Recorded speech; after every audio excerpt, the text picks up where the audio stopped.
Well, it appears the Trump administration is in brainstorm mode when it comes to containing the massive budget deficit. On the table, revaluing the country's gold reserves and creating 50 to 100-year bonds. Investor Peter Boockvar tackling the viability of these ideas in a note today. Peter, CNBC contributor, joins us now. He's the Bleakley Financial Group Chief Investment Officer. Peter, great to have you with us. Hi, Melissa. Explain to us the mechanics of marking to market the gold reserves and what that does for Treasury.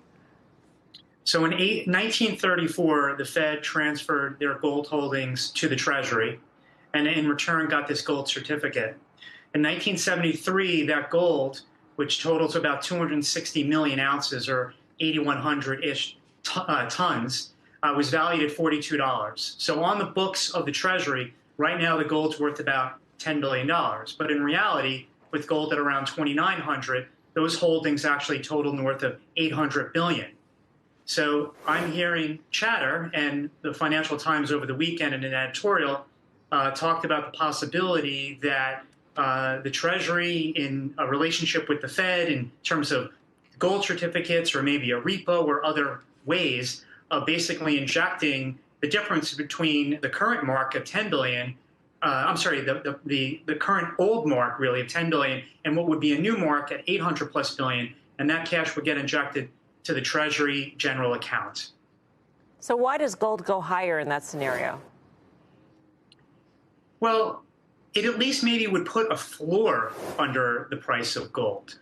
Now, what would push it higher, we'll have to see. I think there's still other factors that have been in place over the last couple of years, like voracious central bank buying and gold becoming a really important sort of clearing of reserve transactions. China, for example, having $1 trillion of surplus, well, they're less and less recycling that in U.S. Treasuries, and they're doing it in gold. I think those trends continue on, but maybe just putting a floor underneath and really just telling people about the importance of gold in this world financial system that we're currently in right now. I think that's exactly the point. I mean, it's not necessarily that it's bullish for gold, but it just puts a spotlight on what gold means and the importance of it. And I think the bear case people say, well, that will allow them to sell it. But I don't think that's really what's going on at all. I mean, if they were to sell it today, they would reap the mark-to-market gain. So it's not really where it's valued at. It's just putting a spotlight on the importance. Can you speak to that? They have no interest in selling gold. This is just a sort of on one hand, the criticism can be it's an accounting gimmick. It's a one-time thing. It's a one-time injection of cash.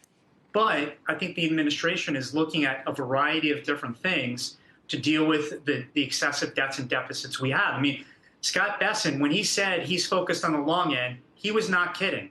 He's looking at many different things to keep the 10-year sort of in check and not to see a retest of 5, because if you blow through that, you're talking 5.5 and 6. He wants no part of that. So they're looking at a lot of different ways of trying to avoid it. And speaking of long end, I mean, in your note, you're talking about an even longer end, a 50 or 100-year bond. That idea was floated in the first Trump administration, never happened. What are you hearing now in terms of existing bond holders, Treasury holders, being able to swap out for a theoretical longer-term bond? Yeah, so this would not be sort of your standard Treasury issuance. Let's sell 50 to 100-year bonds because we know the liquidity there, as seen with the 20-year, is pretty thin. This is something, again, trying to be creative on their part about swapping or trying to convince foreign holders of Treasuries to swap some of these holdings for 50 or 100-year Treasuries. That they would have limited ability to sell. The Fed would then create a potential facility allowing them to pledge that if they wanted to repo it. But the Financial Times article talked about this and sort of strong-arming some of our foreign friends and their holdings to take this 50 to 100-year paper. Again, another brainstorming exercise trying to term out our debt and even make it zero coupon so they don't have to pay an interest expense on it. Of some of the things in dealing with the financial situation that we're currently in right now.